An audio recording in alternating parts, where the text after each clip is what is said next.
Hai kamu, aku Kifata. Salam kenal dari sini. Hari ini, aku akan membantumu untuk rileks sejenak. Sehingga, kamu dapat tertidur dengan merasakan kedamaian. Hari ini, aku akan membacakan cerita pengantar tidur, karya Sibyl Eraslan. Aisyah radhiyallahu anha, wanita yang hadir dalam mimpi Rasulullah. Namun sebelum itu, posisikan tubuhmu dengan senyaman mungkin. Kemudian, ambillah nafas secara perlahan dan hembuskan. Saat kamu siap, aku akan memulai untuk membacakannya. Tolong, jangan dengarkan ini saat berkendara atau saat sedang mengoperasikan alat-alat yang tidak dapat ditinggalkan. Selamat mendengarkan. Aku Aisyah. Aku adalah istri Muhammad. Sholawat dan salam baginya. Aku Aisyah. Aku adalah kasih sayang Rasulullah, sholawat dan salam baginya. Aku Aisyah. Kedua mataku adalah malam dan siangnya. Mereka saling menghampiri dan berjajar ke sirat. Aku Aisyah. Aku adalah saksi wahyunya, Toha dan Yasin. Aku Aisyah. Aku adalah teman perjalanan Rasul terakhir, ke jalan yang ditempuh ibuku, ayahku, dan diriku. Aku Aisyah. Aku adalah pelindung cinta Muhammad, sholawat dan salam baginya.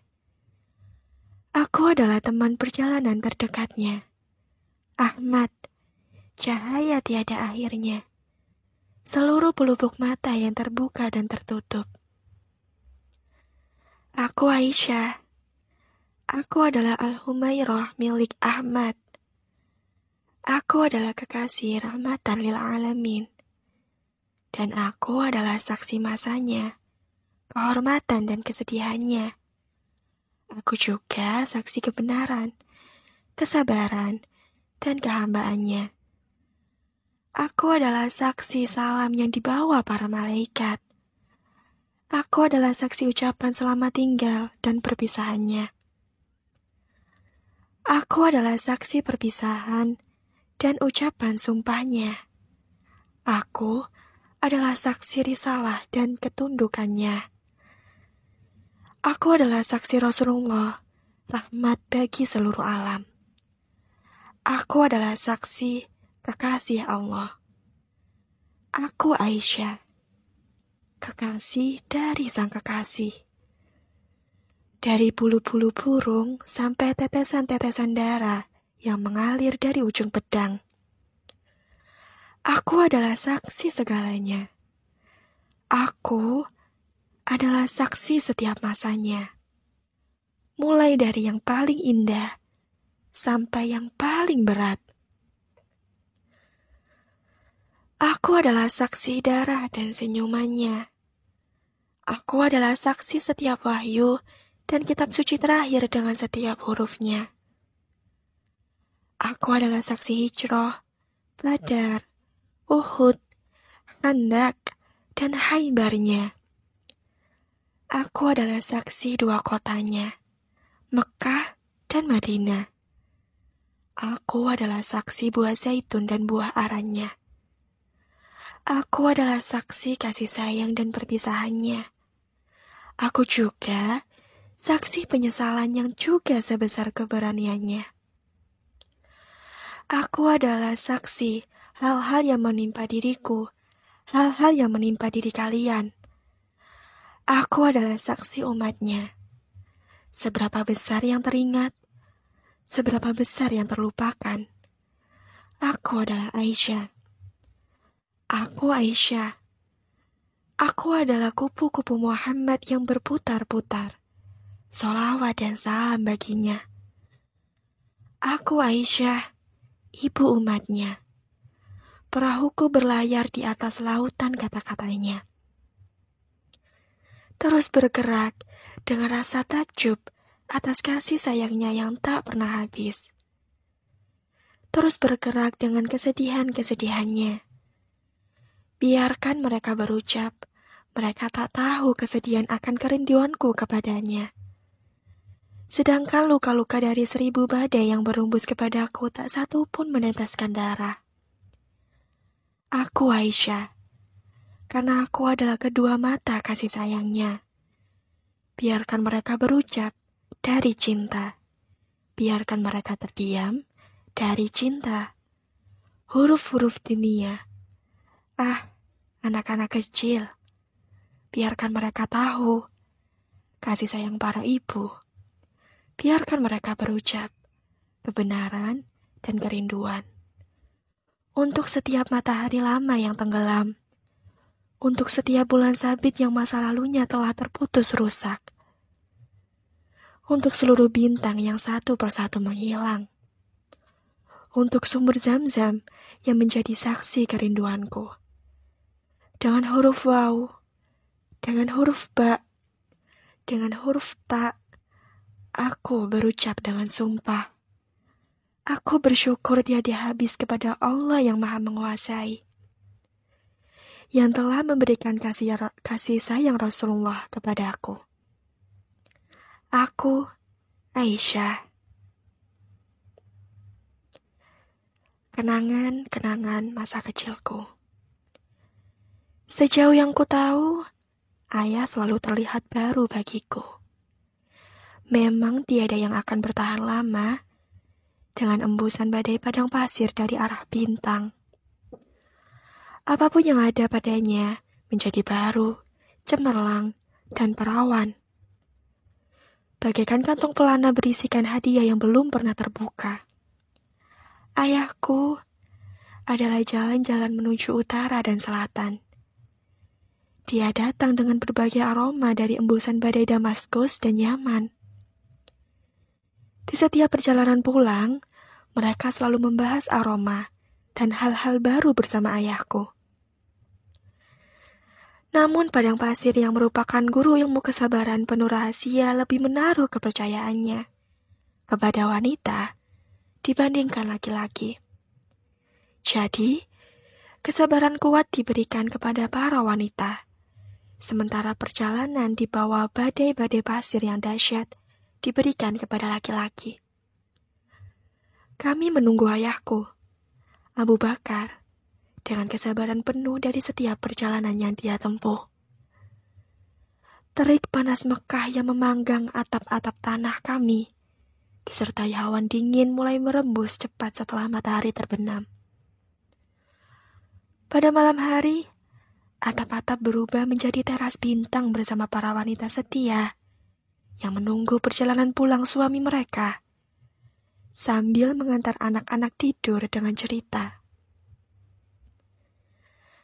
Kabut debu keemasan seakan-akan turun menghujani kota bersama dengan kilauan bulan purnama. Bayangan padang pasir dari sinar bulan pun menyelimuti kota seperti sihir. Bayangan itu menyentuh permukiman yang berada di tempat lebih tinggi, dipenuhi rumah kecil berdinding kapur. Rumah-rumah orang kaya dan bangsawan tampak seperti istana dari gading dengan tembok-tembok halaman yang luas. Bahkan ada pula rumah para pendatang berupa tenda-tenda yang menyebar di tempat terbuka dan rumah beratap ranting-ranting kurma. Itulah tempat persinggahan bagi para musafir. Semua kagum atas sentuhan bulan purnama yang penuh misteri. Mekah berubah menjadi kalung dengan bandul berkilau cahaya terang. Bulan purnama dan Mekah. Kepulangan ayahku sering bersamaan dengan kemunculan purnama. Semasa kecil, saat-saat itulah yang paling tak sabar dan paling kutunggu. Embusan lembut kesejukan dibarengi debu tanah yang melayang-layang di atas rumah. Berterbangan menuju air mancur setelah beberapa saat tadi bertiup di halaman rumah.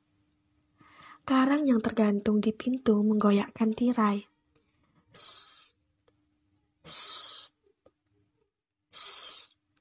Suara ini, desiran badai, arangan kucing-kucing milik teman-teman ibuku yang mengingatkan pada percakapan kekhawatiran.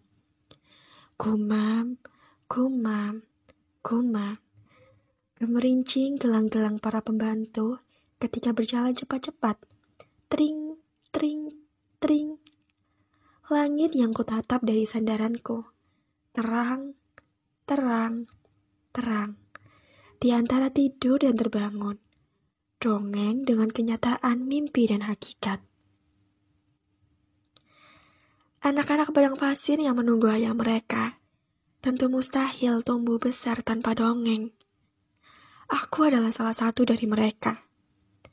Bahkan, jika ada seorang kakek tua berilmu menuturkan ribuan cerita soal bintang, anak-anak yang bersandar di atap-atap tanah, atau menatap langit penuh gemintang dengan sajak, "Wahai sahabat-sahabatku," akan tertidur di bangkuan nenek mereka seperti diriku.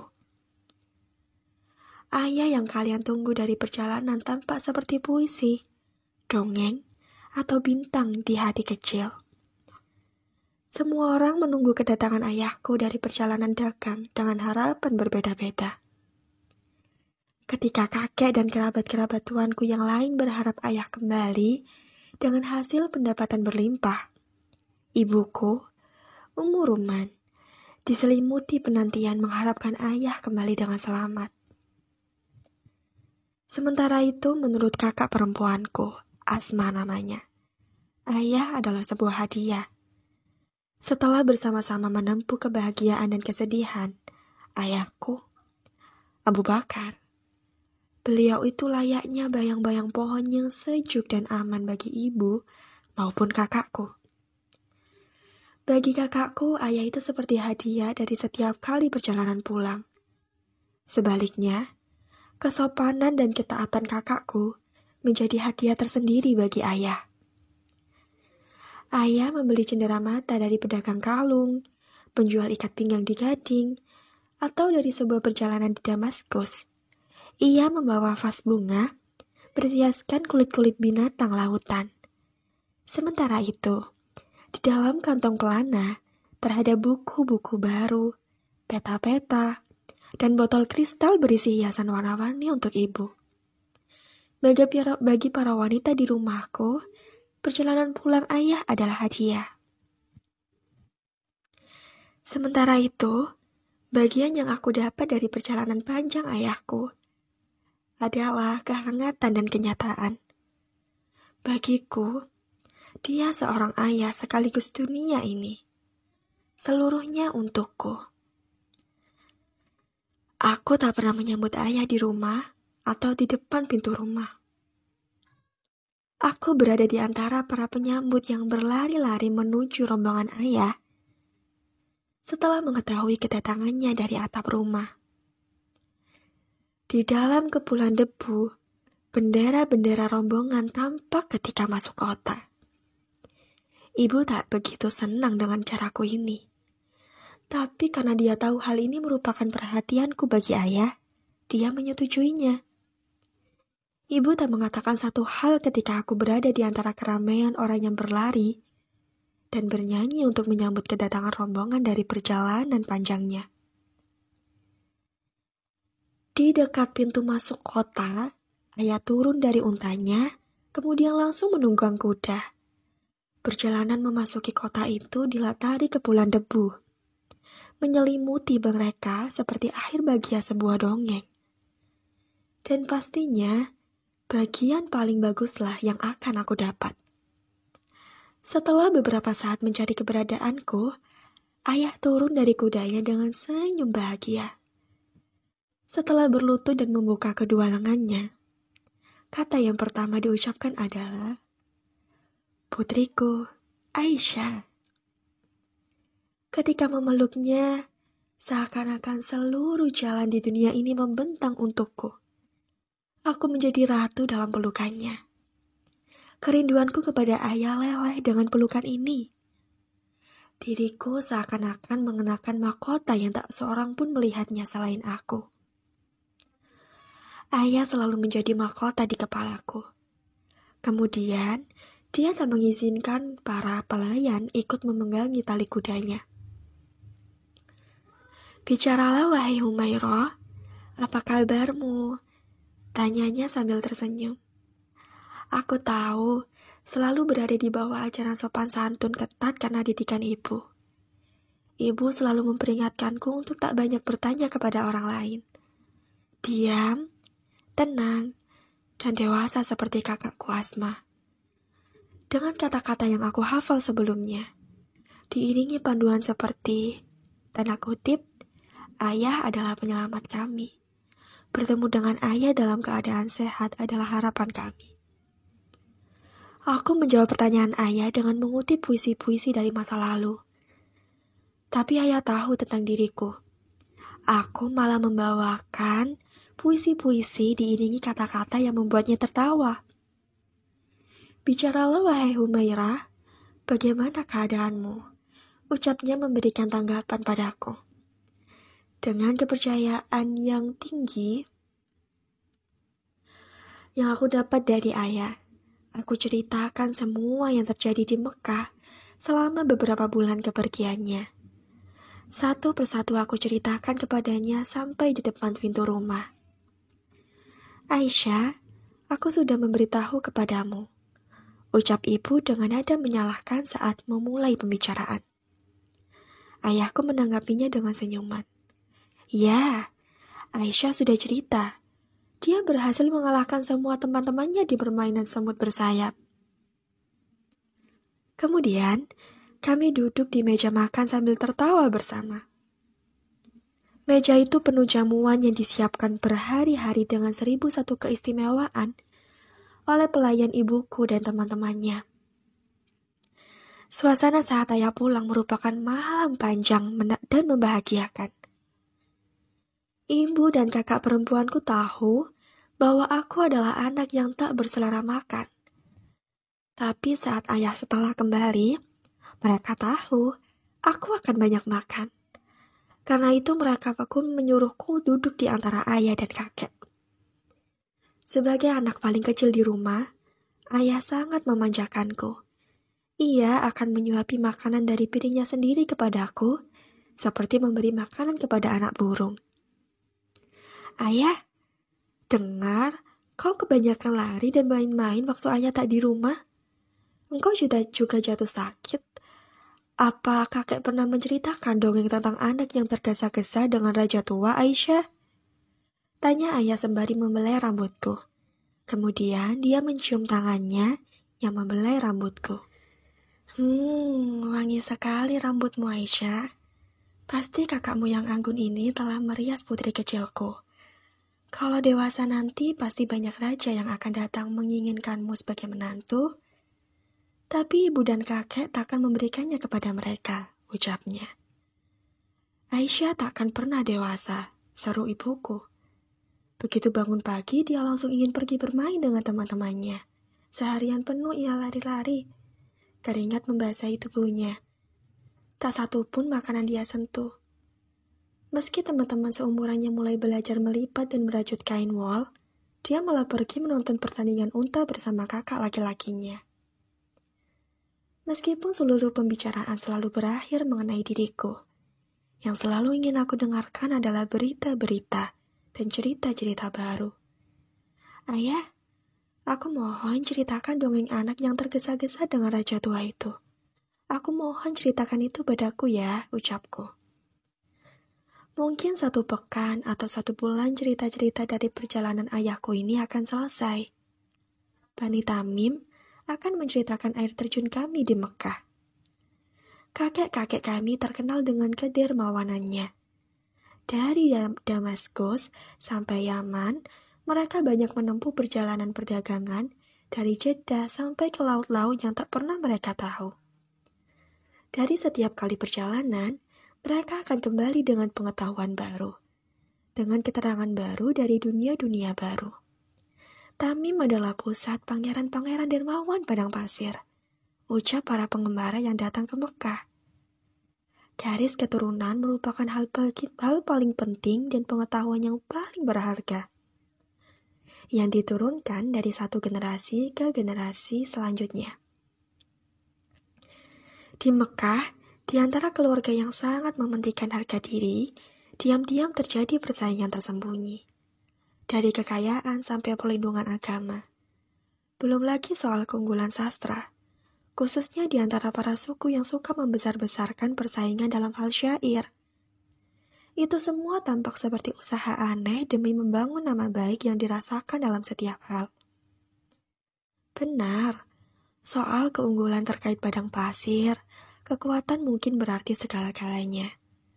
Meski demikian, memaksakan kekuatan atau menonjolkan keunggulan kekayaan duniawi dengan tanpa memperhitungkan pun terjadi di Mekah. Misalnya soal kedermawanan, keramahan, pengetahuan, dan kepercayaan. Belum lagi keadilan yang tidak bisa dijual dengan uang. Bani Tamim kerap disebut para pelindung padang pasir yang berwibawa. Ketika tiba di perkampungan Bani Umayyah, mereka pun melakukan perjalanan dagang serupa seperti ayah dan kakekku lakukan. Kadang-kadang keuntungan yang mereka dapatkan malah lebih unggul. Namun Bani Umayyah juga terkenal sebagai suku berbahaya. Mereka tampak menakutkan hati, terutama bagi persaingan di antara mereka yang sendiri dan ketakutan dari kaum miskin. Sebaliknya ketika Bani Tamim disebut, wajah orang-orang langsung dipenuhi senyum bahagia. Bani Tamim adalah nama suku kami. Bani Tamim dikaitkan dengan harapan keadilan bagi orang-orang tak mampu maupun para yatim. Ada paling unggul yang kami pelajari dari ayah-ayah kami terdahulu, ialah melindungi dan membantu orang-orang miskin, para yatim yang tak memiliki siapa-siapa, pengembara, dan murid-murid. Karena itulah kami mendapatkan banyak keberuntungan, ucap kakekku, Abu Kufaha. Yang kami lakukan hanya untuk kasih sayang dari rahmat. Jangan pernah lupa, jangan pernah bercampur dengan keburukan. Jamulah mereka sehingga mereka pun menjamu kalian. Dan keingintahuan yang besar akan puisi. Mendendangkan kata-kata indah, sudah seperti warisan yang diberikan kepada keluarga kami. Tak hanya laki-laki, tahu bagaimana membaca dan menulis, serta menghitung dan pengetahuan sejarah. Perempuan dari keluarga kami juga dididik untuk belajar, membaca, menghafal, dan mengetahui adab berbicara sopan santun, seperti diajarkan kepada laki-laki. Di rumah, ketika saudara-saudara tua, nenek-nenek, dan bibi-bibi kami menginginkan kami melakukan suatu pekerjaan, mereka mencium kening kami dan berujar, "Jangan pernah lupa." Mereka lantas memegang ujung telinga, kemudian menghembuskan udara di atas hati kami. Suatu hari aku menanyakan apa artinya, sebab mereka pun melakukan serupa kepada seorang saudara kami dari jauh. Nenek dengan senang menjawab pertanyaanku. Ia menjawab, akal anak perempuan itu lebih dewasa daripada penampilan dan umurnya. Kalau besar nanti, semoga kau menjadi menantu para orang besar, wahai putri kecilku. Ketika nenek itu berkata begitu, ibuku dengan nada ketus membelai rambutku. Aisyah masih suka bermain dengan boneka-bonekanya. Banyak sekali boneka di kamarnya. Kalau terus seperti itu, dia tak akan pernah tumbuh dewasa. Meskipun tumbuh dewasa, kakek dan ayahnya takkan memberikan dia sebagai menantu kepada siapapun. Tetua Bani Tamim sangat mencintai anak perempuan yang pintar ini. Nenek bicara seakan-akan mulutnya penuh mengunyah buah kenari. Dia terdengar mengeluarkan suara. Kalau begitu, jangan lupa ini. Cip, cip, cip. Dua hal jangan lupa, biarkan dihafal. Baik di telinga maupun hati. Yang pertama adalah pendengaran. Ya, hanya orang yang mendengar dengan kebenaranlah belajar dan tahu. Yang kedua, dan lebih penting ialah semua yang kita pelajari dengan mendengar hanya tak akan terlupakan bila diukir di dalam hati. Jadi, agar jangan lupa, kita harus melakukan itu. Jika mengerti betul atas apa yang didengar, kita tak akan pernah lupa. Ya, seperti itulah maknanya, wahai gadis mungil. Ayah bilang bahwa ia tak pernah lupa dengan puisi-puisi yang didendangkan seorang tua bijaksana dari suku Azid di Yaman ketika baru saja kembali, ucapku. Ibuku yang tahu kemana pembicaraan ini akan berakhir langsung memotong pembicaraan. Aisyah sayang, kakakmu memanggilmu. Ada kain yang harus dibawa untuk para wanita Bani Kuwayalid, ucapnya. Ayah berbisnis kain dan pakaian. Bani Tamim merupakan suku besar. Kami bergelut di berbagai bidang perdagangan yang berbeda-beda. Kami adalah pedagang yang dipercaya. Banyak yang meminta kami mengirimkan barang-barang dari Yaman sampai Suriah. Pun dengan barang dagangan yang akan masuk ke seluruh wilayah Arab, baik sutra maupun rempah-rempah dari Afrika, atau ke kota-kota di Yaman. Mekah dikenal sebagai pusat perdagangan. Julukannya, jantung dunia yang berdetak. Ayah pernah berkata bahwa dunia ini memiliki dua cawan besar. Kedua lengannya membentang ke arah selatan. Yang satu membawa kain sutra dari Beludru, sementara yang lainnya membawa rempah-rempah. Kedua hal ini menjadi ilmu penting dalam lingkup besar perdagangan di Mekah. Kain sutra dan rempah-rempah. Kelompok-kelompok perdagangan Mekah pun sudah ditentukan. Ayah dan kakekku adalah lentera yang merajut masa harum kain sutra di dunia. Banyak juga keluarga lain yang sama-sama membawa rempah-rempah ke Mekah. Namun entah mengapa, kelompok bisnis rempah-rempah yang juga berdagang minuman keras, permata, dan bahan kimia selalu bersandar pada orang-orang bersenjata, petugas keamanan yang bengis, dan para tukang pukul.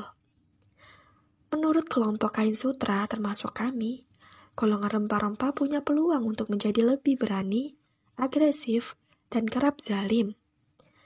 Pada saat bersamaan, mereka juga memegang kekuatan tentara yang melindungi kota, yaitu tentara yang diperlukan bila kota berada dalam situasi perang.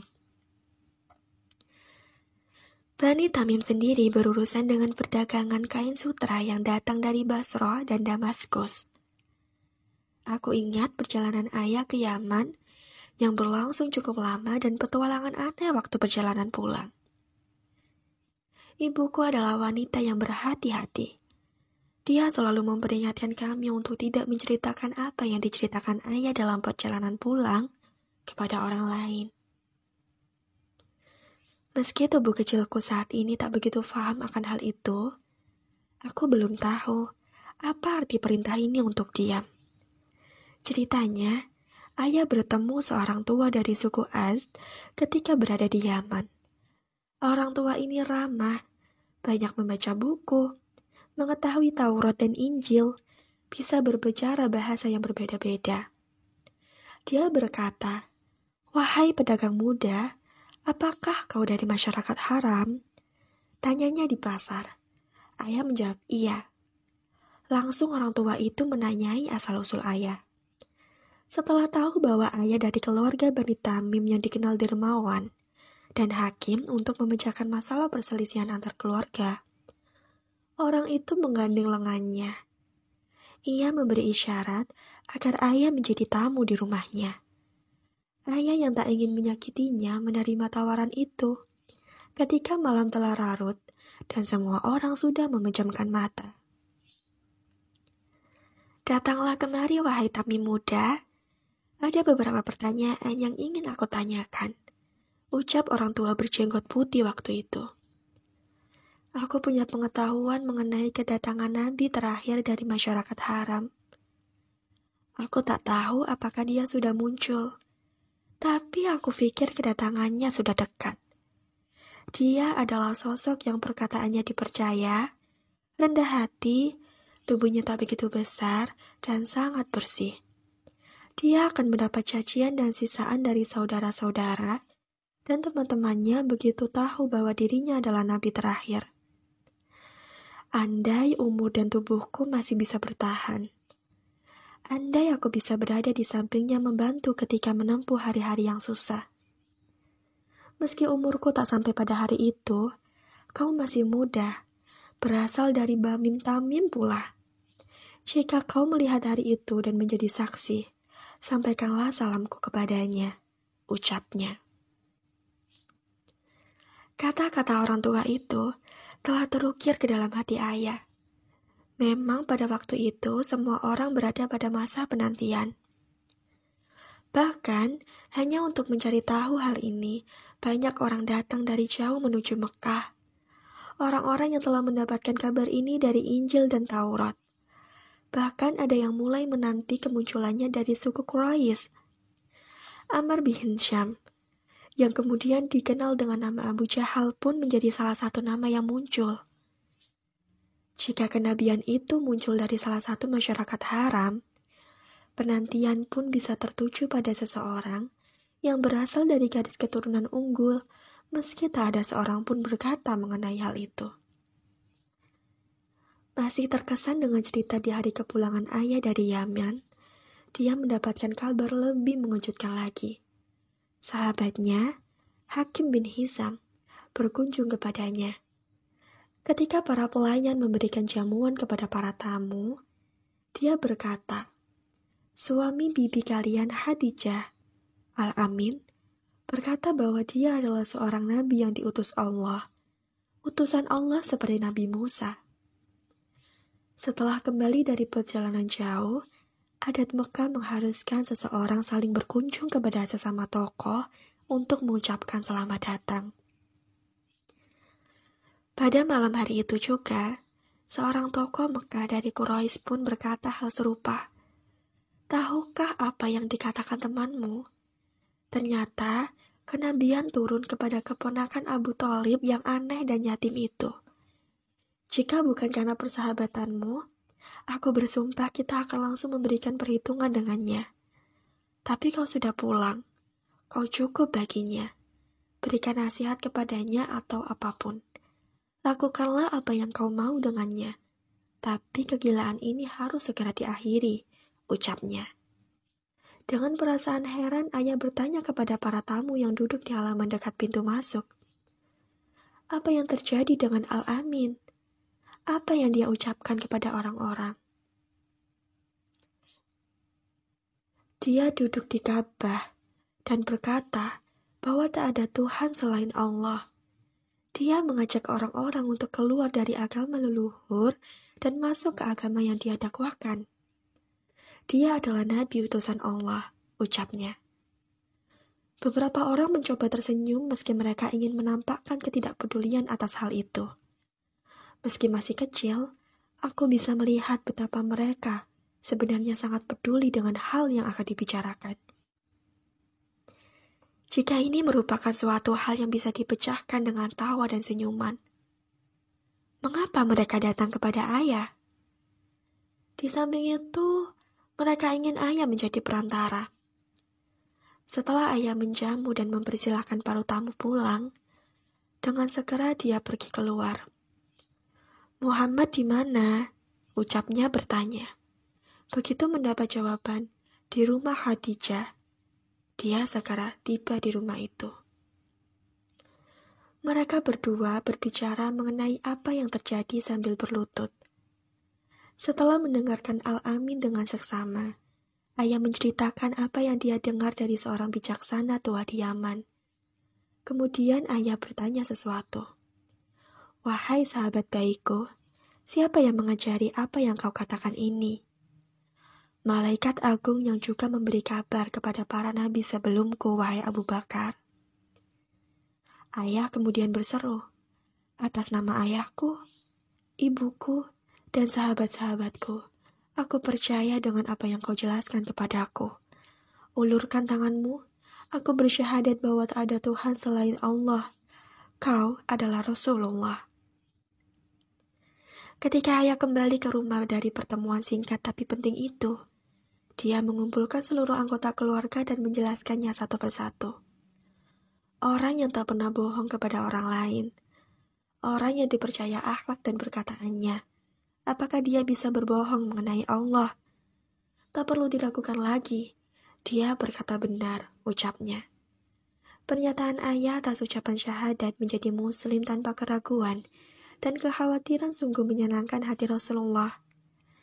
Mereka telah berubah menjadi dua gunung dengan puncak tajam berbatu-batu terjal. Di antara dua gunung ini, tak ada hal lain menyenangkan hati Nabi terakhir seperti ucapan syahadat yang diucapkan Abu Bakar. Ayah ialah seorang dewasa kedua setelah Khadijah yang mendukung Rasulullah. Dia ada di urutan kedua. Urutan kedua. Ini juga menjadi tanda kesetiaan, merupakan kebanggaan dan kehormatan bagi ayah di sepanjang hidupnya. Seluruh anggota keluargaku mengikuti jejak ayah, kecuali kakekku, Abu Quwafah. Rasulullah memberikan julukan kepada ayah As-Siddiq atas keimanannya yang bersih, tanpa keraguan, kesetiaan, dan perkataannya yang jujur. Setelah itu, julukan Atiq juga diberikan Rasulullah, bermakna seseorang yang terbebas dari asap neraka. Sepengetahuanku, ayah adalah orang yang setia kepada Rasulullah. Karena belas kasihnya, Rasulullah sering berucap, orang yang berbelas kasih kepada ayahku. Pun karena seluruh kekayaan dan dirinya dihibahkan untuk Islam dan kaum muslim, Rasulullah juga memanggil ayahku dengan panggilan Zulhilal. Aku, Aisyah, putri As-Siddiq. Aku, Aisyah, putri Zulhilal. Aku adalah putri Abu Bakar yang berbelas kasih dan Atiq. Sekian.